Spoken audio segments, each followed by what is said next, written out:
Biz İlaxır çərşənbə günündən etibarən bu ərazidəyik, azad olunmuş ərazilərdəyik, Qarabağdayıq və bir neçə ərazilərdə olduq, Xankəndidə, Şuşada, Ağdərədə, Suqovuşanda olduq, Həsənrizdə olduq və çox möhtəşəm anların şahidi olduq, canlı iştirakçısı olduq. Elə İlaxır çərşənbə günündən başlamaq istəyirəm ki, yenidən artıq 5-ci ildir ki, bilirsiniz ki, Qarabağda da bayram tonqalı qalanır və 2-ci ildir ki, məhz bayram tonqalı Xankəndidə də qalanır. Biz burada da olduq, eyni zamanda Şuşada da olduq və xüsusi qeyd eləmək istəyirəm ki, Ağdərə rayonunun Suqovuşan kəndinin sakinləri üçün bu dəfəki İlaxır çərşənbə bir qədər də fərqli əlamətdar oldu. Çünki təxminən 20 ailə elə İlaxır çərşənbə günündə öz dədə-baba yurtlarına geri döndülər və Həsənriz kəndində xüsusi qeyd eləmək istəyirəm.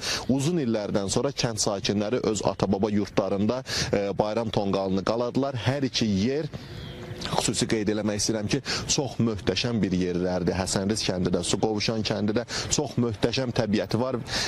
Yəni, inşallah hər kəsə qismət olsun ki, gəlsin bu yerləri görsün. Qeyd edeyim ki, İlaxır çərşənbə günündə Xankəndidə də bayram tonqalı qalandı, deməli Şuşada da qalandı, dünən də Şuşada möhtəşəm bayram konserti oldu və xüsusi bir nüansı diqqətinizə çatdırmaq istəyirəm ki, biz keçən ildə bu ərazilərdə olduq bayram ərəfəsində, amma onda bu qədər, belə deyim, böyük bir əhval-ruhiyyə ilə qeyd olunmurdu. Çünki adam sayı indikindən nisbətən az idi. Şuşaya hələ köç başlamamışdı. Ancaq fəaliyyət göstərən aidiyyatı qurumların əməkdaşları idi.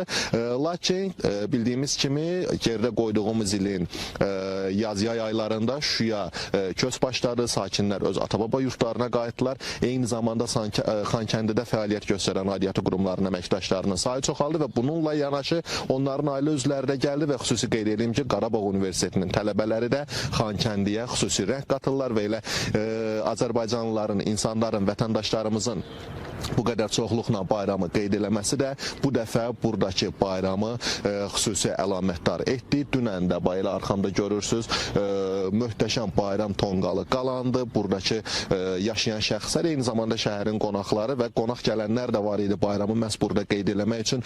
Qarabağa, Xankəndiyə, Şuşaya üz tutan Azərbaycanlılar da var idi. Məsələ Xankəndinin mərkəzində, Zəfər meydanında bayramda iştirak etdilər. Elə bu barədə canlı yayımı dünən axşam da sizin tamaşaçılarımızın diqqətinə çatdırmışım. Yəni, sözlə ifadə edilməyəcək bir qürur verici anların canlı şahidi olduq. İnşallah hər kəsə qismət olar ki, azad edilmiş ərazilərə gələr, bayramlarını keçirər və ən böyük arzularımızdan biri təbii ki, bundan sonra illər boyu, yüzillər boyu, bəlkə də min illər boyu bu ərazilərdə hər il bayram tonqalının qalanmağıdır.